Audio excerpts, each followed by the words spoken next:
अगर फैज खान में इतना ही दम है, अगर वास्तव में भारतीय सनातन संस्कृति और रामकृष्ण और भगवान शंकर में विश्वास रखते हैं, वह इस परंपरा को अगर मानते हैं, बन जाओ हिंदू। और इतना ही फैज खान के पास दम है तो काशी विश्वनाथ का मंदिर जब तोड़ा गया था, उस समय उस मेन शिवलिंग को वहीं ज्ञान वापी जो मस्जिद है उसमें कुआं है, को हमारे इतिहास में लिखा हुआ है। इतिहास के हिसाब से हमारे शास्त्रों में भी यह चीज़ है कि उसको तोड़ के और उसमें फेंक दिया गया था उस इनार में। वहाँ के ब्राह्मण जब देखे कि आक्रमण हो रहा है तो वह मूल उस अवधारणा को उठा के और उस कुएं में डाल दिए। चलिए हमारे साथ, तोड़िए ज्ञान वापी को। अगर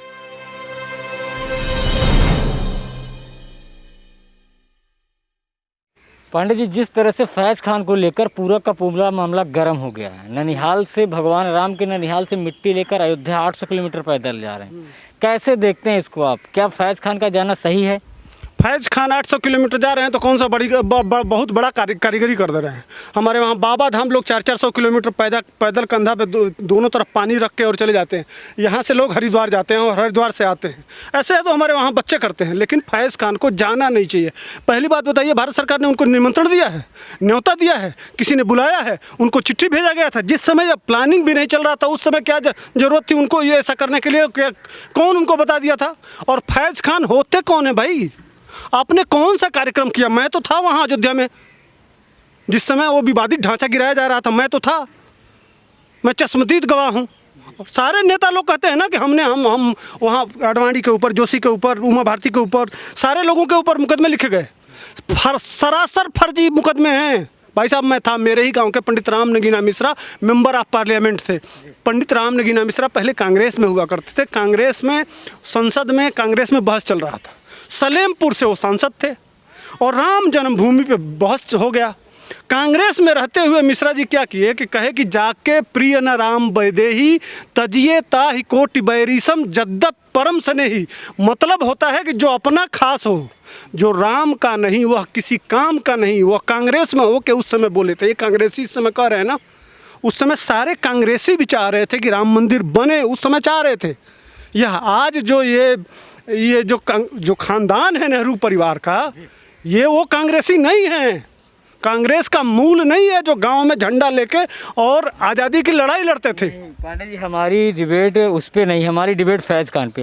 आपने कहा कि उसका क्या जरूरी था? हाँ। क्या भगवान राम को खाली कॉपीराइट है? नहीं, मेरा कहने का मतलब, क्या भगवान राम कॉपीराइट है खाली, कोई भी उनके श्रद्धा नहीं दिखा सकता? नहीं, आप फैज खान नहीं दिखा सकते, इसलिए कि उनके मजहब के हिसाब से फैज खान न मुसलमान है और न हिंदू हैं। लेकिन बहुत बड़े गौरक्षक हैं। गौरक्षक होने से मतलब नहीं है। वो फैज खान हिंदू ने या तो हिंदू बने।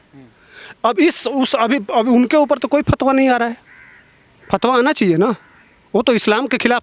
साफ इस्लाम में यह लिखा हुआ है कि सिर्फ अल्लाह है, नबी है, बाकी कोई नहीं है। इस हिसाब से फैज खान मुसलमान नहीं साबित होते हैं। अगर कोई मुसलमान अपने हिसाब से अपने अल्लाह के सिवा दूसरे को मानता है तो as a Quran, as a Islam वह मुसलमान नहीं है।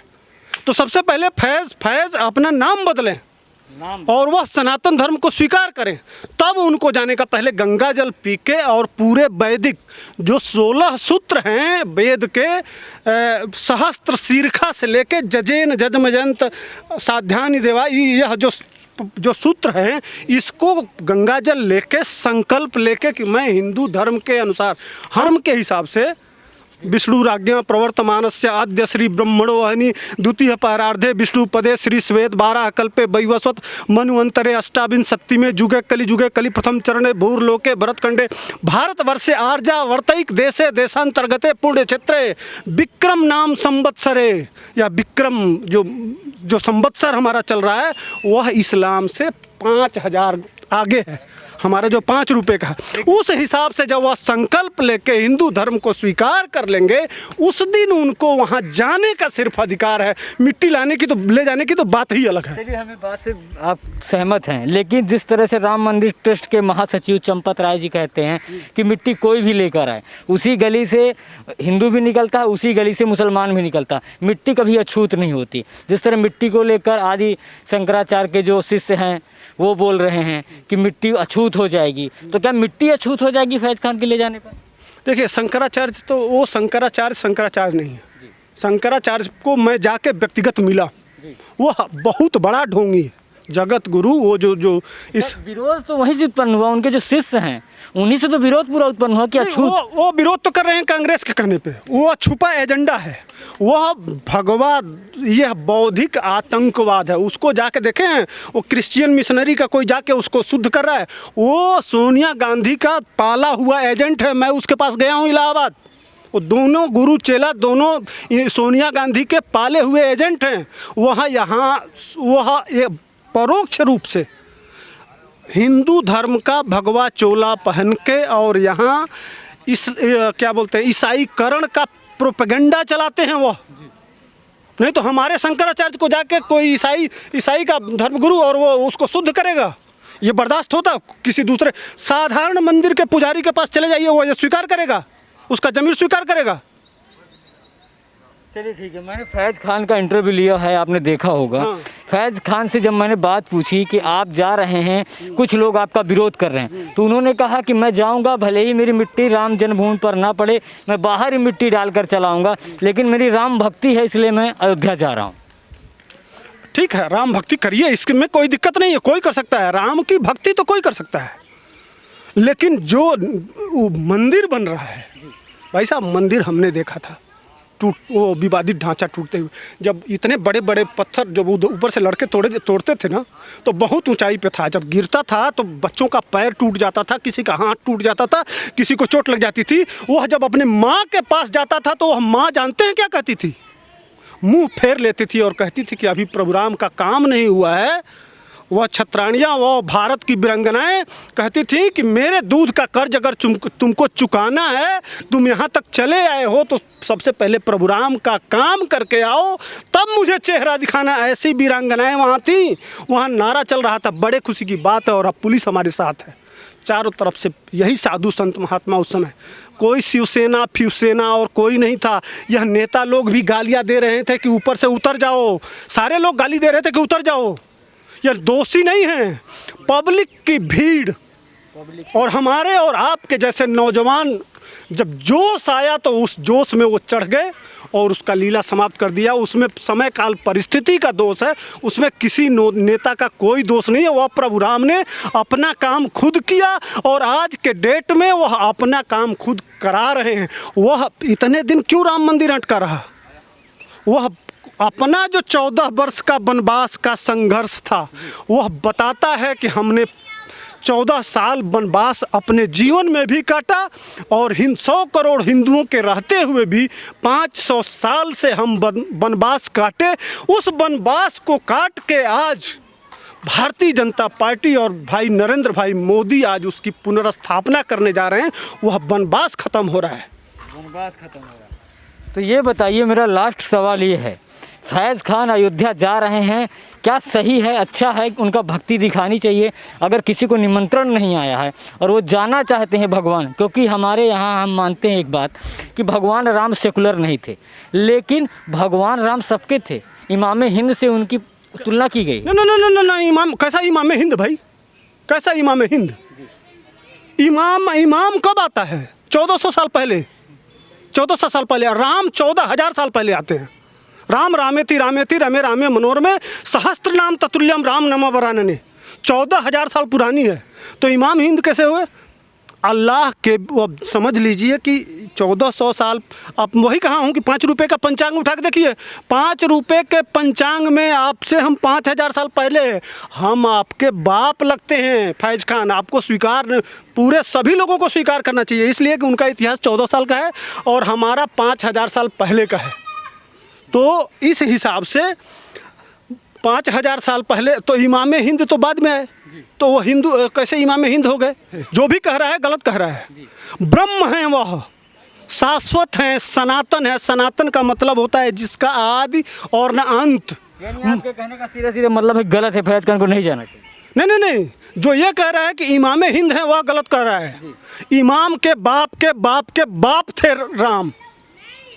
5,000 साल पुरानी संस्कृति को 1400 साल की संस्कृति से नहीं जोड़ सकते। ये जानबूझ के घपला किया जा रहा है। इसको जानते हैं क्या कहते हैं? इसको अलतकिया कहते हैं। इस समाज में 3 तरह के लोग होते हैं। एक जो सीधे आतंकवाद करते हैं, एक बौद्धिक आतंकवाद करते हैं।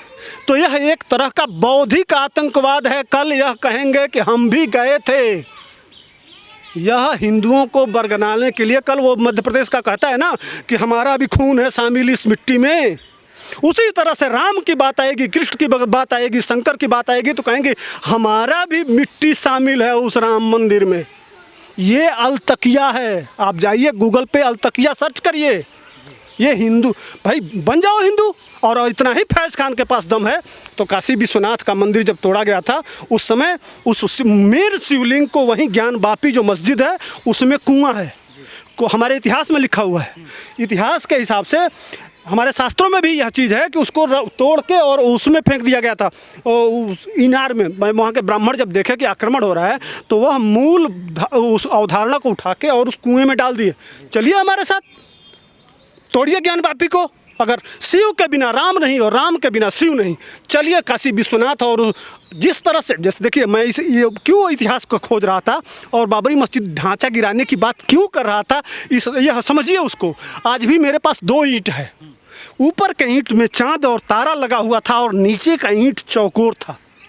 जब तोड़ाई होते गया तो ईंटे का प्रकार बदलता गया। अगर फैज़ खान में इतना ही दम है, अगर वास्तव में भारतीय सनातन संस्कृति और राम कृष्ण और भगवान शंकर में विश्वास रखते हैं, वह इस परंपरा को अगर मानते हैं तो चलिए देखा जाए कि पता नहीं कितने जगह ऐसे ईंट लगाए गए हैं। पुरानी सभ्यता और संस्कृति को तोड़ के कितनी जगह ऐसा काम किया गया है। सब जगह आइए, इतिहास बनाते हैं। पुरातन इतिहास को एक गौरवान्वित, एक संवैधानिक और सेकुलर बनाने के लिए जो पुरानी चीज़ है उसको यथावत डालते हैं। नहीं, हम हर जगह आपको मौका देंगे, लेकिन जो हमारा पुराना है वो हमको दो। अगर हमारे अपने मानते हो तो वो हमको दे दो, हम आपको उसके बदले में जो मांगोगे वो दे देंगे। तभी तो सिंधु, अगर गंगा जमुना संस्कृति आप चाहते हैं तो वह पुरानी जो चीज़ें जिसको आप अपना पूर्वज नहीं मानते हैं, कहते हैं कि वह आतंकवादी थे, आए यहाँ की संस्कृति को तहस नहस किए। आप यह कहते हैं कि हम भी राम के वंशज हैं, हमारे पूर्वज राम हैं, तो उन राम के बनाई हुई संस्कृति का विनाश जहाँ जहाँ हुआ है, चलिए उसको खोजते हैं, चलिए उसको ढूंढते हैं और वो हमको सुपुर्द कर दीजिए और उसके बदले में जो मांगिए। फिर गंगा जमुना अनाद काल तक चलता रहेगा। हम भी मानेंगे कि चलिए भाई हमारा छोटा भाई है, हम इसके बड़े भाई हैं, और दोनों हाथ मिलता है और चलिए एक इतिहास बनाते हैं और दुनिया को बताते हैं कि गंगा जमुना यही होता है।